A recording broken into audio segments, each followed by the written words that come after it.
KP in the house. You already know how to bounce. It's Disney Detonation coming at you from the Transformative Content Fair U Studios in New Jersey, and I am your host. And today's vlog is going to be about the world famous Kylo Palo Pilo, and this is like the 20th time I've done this. I can't believe the amount of trouble I'm having on my computer today.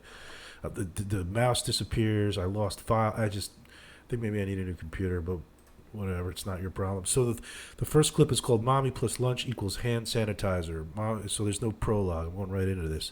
Mommy plus lunch equals hand sanitizer. I just had a pot sugar. It's pretty good. I feel like it needs some soy sauce though. I don't know if I'm gonna like them. No. I already had pot stickers without I this. have pot stickers, Mommy. Oh wow. The sauce on this is Probably excellent. So the next clip is called Professor KP Teaches Us Math.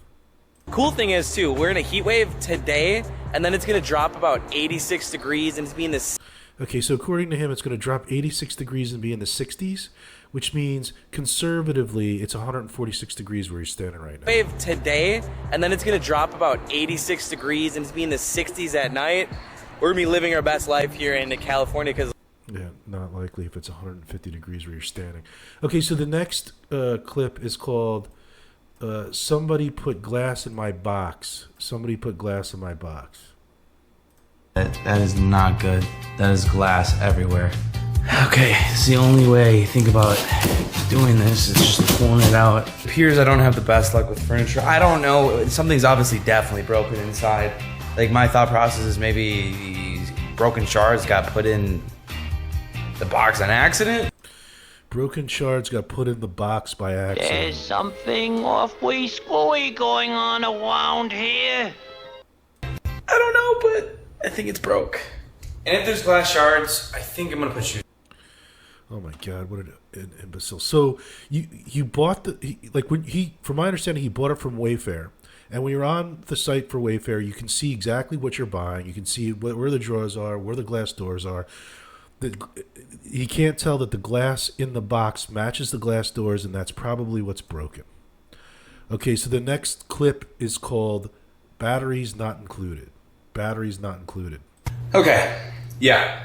Something is definitely broken. Still trying to figure out what that is. The whole, obviously, TV stand itself is intact, but here's also the very confusing thing, too. It said that Here's also the very confusing thing to me. You can see right there to figure out what that the packing material was ripped where the doors are. So you can see to the left are the drawers, to the right are the other drawers, and in the middle are the two glass doors, which has an obvious tear in the packing material. that is. The whole, obviously, TV stand itself is intact, but here's also the very confusing thing, too. It said that it needed to be assembled. There's very little things that need to be assembled here. I thought everything kind of came separate, like IKEA. So I purchased the assembly package. I think it was like $160. Don't do that.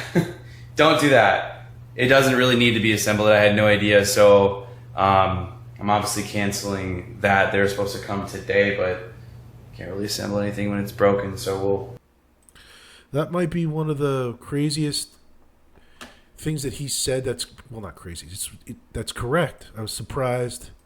So when it comes to Wayfair, when you buy one of these things, most of them or all of them, if not all of them, have to be assembled. It's not popping up fast enough here, but you can see here that you can get professional assembly. So it says assembly required, and how it works. You click here. It's $80 for the small ones, $170 for the other ones, and you have to have a date on when you choose a convenient date and time.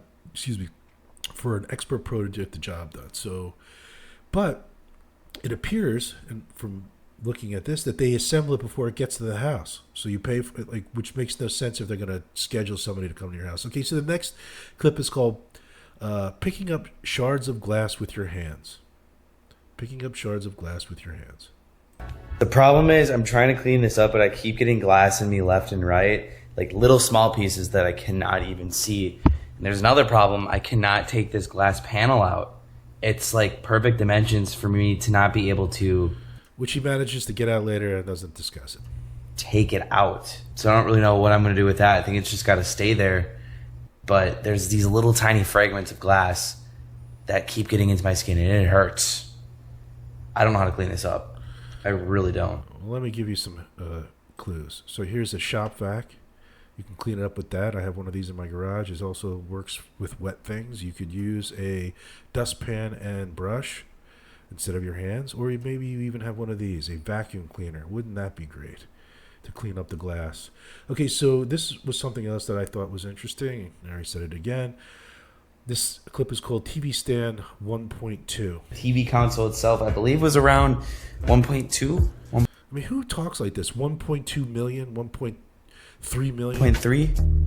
So, yeah. So he bought this stand for what he said was 1.2 thousand, 1.3. So when you go to Wayfair, the highest you can go is 500 and above. So for you to even get that high as a price point, you'd have to put in the amount of money you wanted to spend. So I mean, like, and I also glean the model number and make off of the box, and I couldn't find what he's looking for. But if you're going to a place that's you click 500 and above, it doesn't make any sense to me. Why would you go to Wayfair and try to spend $1,000 when the highest is 500 and above? All right, so. All right, so the next segment or the next section of clips is him. This is where I had a major problem as far as like how I was going to approach having a discussion on this. So his findings, I guess I said findings for D23 were so stupid and so, I don't even know how to describe it. I didn't know how to approach it. So I was torn on whether or not I was just going to play it and discuss it while I was going through it.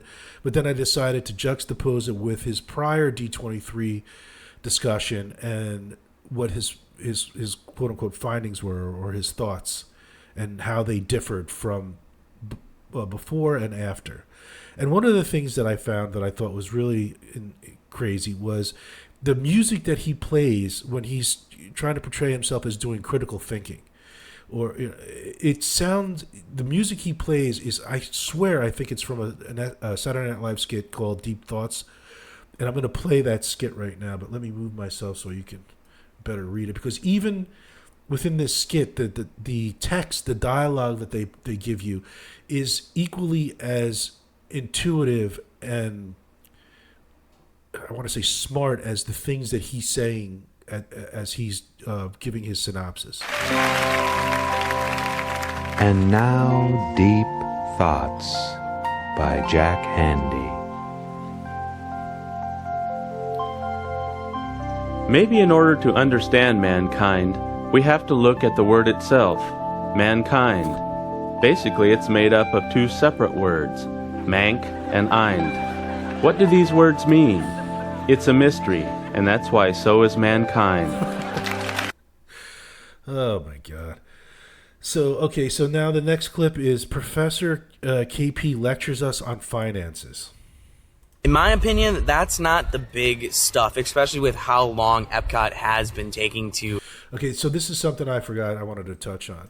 So let me rewind this here. Professor KP. That's not the big stuff, especially with how long... Okay, so now, like, all of us get words wrong. We mispronounce things. We misuse them as far as what the definition of the word is. I mean, we all do it. Maybe we'll get a chronological, a sentence wrong and it won't be chronologically right. But this guy is a professional vlogger. This is what he does for a living. And I have never heard him say especially. Like, has anyone ever said, hey, listen, stop saying especially, say especially? I mean, it just smacks of just, I don't know why it irritates me so much, but it does. Especially. So every time he starts saying especially, you're going to see this this banner down here that's pointing it out.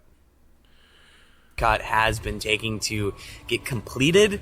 In my opinion, the big things are going to be the blue sky projects: Zootopia, Moana coming to Animal Like, why are we getting a wink? Blue sky wink. Kingdom that they had previously announced last year at Anaheim. It seems rather fitting for this to finally be cemented into Disney World. We'll see, but there's other things. Okay, look. In the grand scheme of things, Disney is being very hesitant on announcing expansions What are they being hesitant on? Either they announced it or they didn't. or literally doing anything with the parks domestically, and we have to question, why is that? Why aren't they announcing anything? We have to question why. Why is it that they're not spending money on the parks domestically? Is it? I mean, they had a whole year to work on what they want to do. I mean, I'm not a park expert, meaning You're not a park expert, but this is how you make your living. You know, cruising the parks and videotaping yourself. Going on rides, using the amenities. You are a park expert, or at least you should be. how long it takes to build a park, but why hasn't Disney greenlit these park expansions? Which makes me question: are they gonna be selling, or is it because they're just worried? This is coming from a guy who, prior to this video, was mocking anyone who thought that Disney might be selling or there were financial problems. Like, he called them so-called financial problems. About how much money they have coming in. They have a lot of money coming in from the park. So where is that money going? We have to answer these. How much money do they have coming in from the parks? They have a lot of money coming in from the parks, but where is it going? What about the hundreds of millions of dollars that the studio is losing? Questions. I mean, do you do any research at all? Any? I mean, I'm very excited, don't get me wrong, but now I'm just kind of thinking it from a critical analysis standpoint. Critical and analysis. Just wondering what's going on with the big picture. It was really fun to be a part of. The picture's full of but lemonade. I want action. I obviously want the parks to be in great shape. We all want expansions, but we got to answer why isn't it happening? Are they uncertain? Are they worried about something? Worried about I gotta do a lot of research, gonna compile everything. Are they worried about something? I mean, my God, does this man look... All right, so I'm going to put this up. So one of the points is he mentioned he's not an expert on construction. Well, he's pretty much not an expert on anything from my estimation. So one of the things I wanted to point out was that, so Universal broke ground with Epic Universe, which is an entire park with a bunch of different lands, in 2019. This is going to be done in 2025. So within 6 years, they've completed an entire park with a new hotel, all the infrastructure that's involved with an entire new park in 5 years. And they had to, or 6 years, and they had to shut down for a year and 3 months. So it actually was probably less than 5 years because of the pandemic. Now, Disney, on the other hand, can't even finish Tron in 5 years, a ride. The Moana water feature in Epcot took equally as long. So maybe that might be an indication of some problems as far as hesitation and I don't know how else he put it, money issues. I mean, my God. I mean, is this, from my understanding, this kid's a business major, right? Like, what was your senior dissertation? The Epcot construction that they're probably going to give us an update on. Hint, hint, Moana probably in September. Moana is going to be opening for everybody October 16th. That's going to be the grand opening. Journey of Water. So his prediction was that Moana was going to open September or late September, and it's opening mid-October. But it did open mid-September for people like you, Kyle, for people who have media access and other ins within the Disney business infrastructure. But people like me who pay to go, we don't get to go there until October 18th. So your prediction was wrong. The next clip is called Professor KP, Soothsayer. And some fun surprises along the way. We're going to get something. And it makes sense to announce stuff here at Walt Disney World because I feel like it's obviously really needed here at Walt Disney World. I don't know. Is Disney gearing up to sell? I don't know. Nothing major in my opinion. Nothing major that we didn't really already know. So. And now, Come on, this is not the same music, or at least so close. It's like uncanny. So the next clip is called Looking Forward to Fun Surprises. Looking forward to fun surprises. This is an adult. But what I'm most looking forward to is the fun surprises hopefully that doesn't mean like characters. Next spring, Ahsoka is going to be coming to Star Wars in Disneyland and Walt Disney World. Have no idea what that's gonna be or when it's going to come. No details were given. Oh, Figment meets actually today in Epcot. So that's cool. When you guys see this video, Figment is now meeting in his Imagination Pavilion.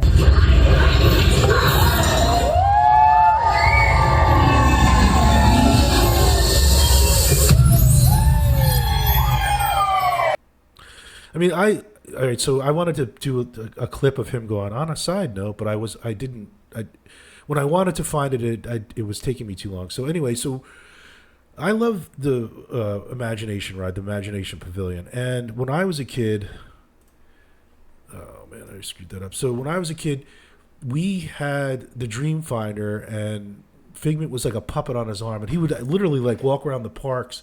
I don't remember if he was a ventriloquist and had the doll talk. I can't remember, it was so long ago. But what they should have done, in my opinion, is they should have done something like they did with Baby Groot, where they had him a meet and greet where he was a puppet. That was the size of the character the Figment character that's in the ride, not a Godzilla 1950s Godzilla suit, character. Which, I mean, Disney is going to consider it a success because, from my understanding, that people were waiting to go take a picture with this character for hours and hours and hours. And I would imagine that if they did the puppet, they didn't have to have somebody in a suit. They didn't have to have somebody come in and out. It would have cost less money, but maybe not. Maybe it cost more money to make the puppet. I don't know, but it certainly it doesn't seem. I don't want to say practical. It doesn't seem right to me. It doesn't go with the theming. Okay, so the next clip is called "Tomorrow plus updates equals nothing." Tomorrow plus updates equals nothing. Day and tomorrow, and I think tomorrow is that key because that is something that is hinting updates, but what updates? It's just a whole lot of we'll see. So I don't know what to think of it. I feel like there's a lot of what ifs and a lot of we'll see. So small little teases. Guess we gotta wait till next year. What crack analysis? What ifs and we'll see. I mean, what does this kid do? He takes a bunch of words, throws them on a dartboard, and then like throws darts at him, and then picks them out. I mean, it's just like word salad. There's no substance behind any of it. There's no analysis. There's no nothing. It's just pure stupidity. So the next thing is called Professor KP on Business. Professor KP on Business. Seems like their focus is elsewhere besides on the Disney parks. Probably from the Disney standpoint, from their business in general. No idea, but people out there in our nation don't have maps, and I believe that our education, like such as in South Africa and the Iraq, everywhere like such as. And I mean, so his synopsis sounded equally as silly as this beauty pageant girl's answer to the question, but at least she has an excuse. I mean, she was on national television. She didn't know what the question was, and they sprung it on her, and she just froze and shit herself. He is literally. He did this. He made these assertions, these comments, 4 and 5 times, where he would at the end of his video where he would stop it, make another cut, add it, stop it, make another cut, and add it. I mean, it's remarkable how ridiculous it is. I still can't wrap my head around it. It was. Is there anyone telling him, like, what are you doing? He did not have to do any of this. None of it. It was just an exercise in futility and stupidity on the likes of which I haven't seen with these vloggers. It was spectacular. Okay, so the next clip is called Back to Reality. Another vacation. I promise. Now I have to go back to work. Back to reality. But D23, hopefully, I know. well, we're going to the airport. Elevator disco. Thank you, award wieners. Thank you, award wieners. I mean, so she's got a conventional job where she has to go back to work. And his answer to her was, well, we have D23. And she's like, well, I'm not going. I have to go back to work. It's going to be interesting to see how this relationship works out, where she's got a conventional job like most of us, and he's a vlogger who's just basically going to parks, enjoying himself. I mean, it's a definite sociological experiment that I can't wait to see how it pans out. So I'm ending this vlog finally after so many attempts. I'm blowing my brains out with this, and then we're going right into end transmission. Why aren't they announcing anything? Is it, I mean, they had a whole year to work on what they want to do. I mean, I'm not a park expert.